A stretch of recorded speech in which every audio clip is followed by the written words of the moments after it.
Walang pangbubong, pero may iPhone. Char! Ay ko. Today's video ay tinapos na namin ang paglilinis sa likod. Bago yan, ikukwento ko muna sa inyo ang kaganapan sa araw ng weekend namin or sa araw ng linggo. Kaayaan nga ang asawa ko at ang kanyang pamilya para lumabas at pumuntang SM dahil araw ng kampanganakan ng kanyang kapatid. Sobrang excited namin. 9:20 pa lang nakarating na kami dito at ang dilim pa ng mall. Naisipan namin tumambay na lang muna dito sa food court habang nag-iintay na magbukas ang ibang establishmento kasi alas 10 ng umaga magbubukas sila. Kaya nung magbukas ang Contis ay bumili na rin kami ng Mango Bravo. Yung mini lang yung binili namin para sa gift namin doon sa kapatid niya. Kwento ko nga sa inyo before na hindi ako nagbe-birthday pero bilang respeto na rin sa asawa ko at sa kanyang pamilya, sumasama kami. May nadaanan nga kaming mascot dito at nagbigay lang ako ng konting tip.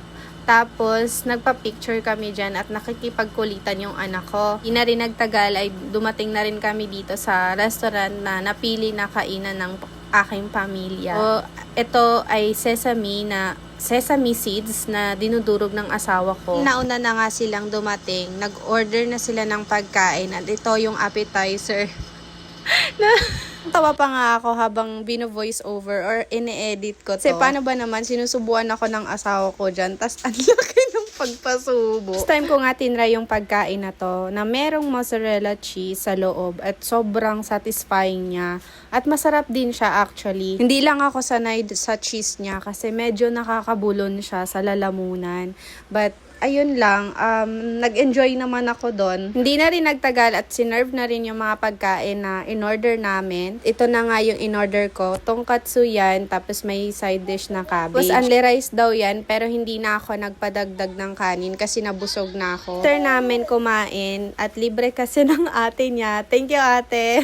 Dahil busog na kami, pinaglaro na nga nila si Jace doon sa playhouse. At pinapili nga namin siya dyan kung books ba or playhouse. At ang pinili niya, playhouse na lang daw. Una pa nga, ang sabi niya, books daw. Gusto kasi niya yung books na nakita niya doon sa recommendation na binili namin nung nakaraan. Pero nung nakita niya yung billiards na tinuturo daw niya sa lola niya, gusto na lang daw niya yung playhouse. And after that, habang naglalaro yung anak ko, or yung anak namin sa playhouse, bumili na rin kami ng tinapay dito sa Clyde's. Sakto din kasi ito yung magiging merienda namin pag uwi sa bahay. Sakto din kasi at mahilig kami sa tinapay dito sa bahay. Kaya dinagdagan ko na rin ng 3 rolls dyan. After ng 1 hour ay natapos na rin yung anak ko sa paglalaro. Kaya ayan, uwian na kami. Bye!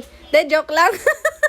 So, ayun, pagkat uwi namin, wala na akong sinayang na oras, kaya inaisikaso ko na itong lekuran dahil nga linggo ngayong araw na to at gusto ko matapos na nga ito dahil habang nandito rin yung kapatid ko at yung asawa ko walang pasok sa school. Sa school?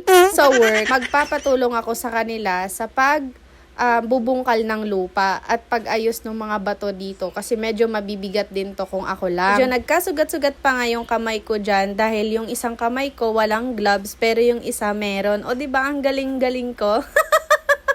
Dahil sa sobrang pagod ko, hindi na kaya ng powers, nagpasuyo na lang ako dito sa kapatid ko na siya magtanggal ng mga tanglad. Isip-isip ko nga, bakit ko pa pala tinrim to kung tatanggalin ko rin naman ng buo, diba?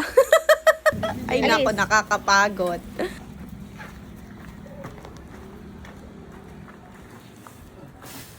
Aga kaming natapos sa paglilinis, kaya nagaya ako sa asawa ko na lumabas muna kami at mag-e-bike. Gusto ko rin mag-ikot-ikot dito dahil sobrang nakakapagod ang pinagagawa namin nitong weekend. Sarap lang din mag-ikot-ikot dito, lalo na kung may e-bike kayo kasi ang relaxing lang ng view at hindi din naman masyadong relaxing yung amoy.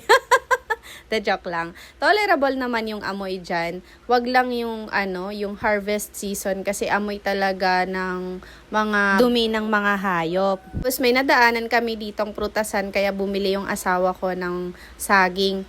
Lubog na rin ang araw sa mga oras na to at sobrang nakakawala ng pagod nang makita ko yung sunset at yung kulay niya. Dahil nasa labas na rin naman kami, bumili na ako ng isda para uulamin namin sa hapunan ng anak kong si Jace. At dumaan na rin kami dito sa Dali para bumili ng strawberry at itong ham and cheese. Diba? Ang laking budol ng cheese na kinain namin kanina sa SM.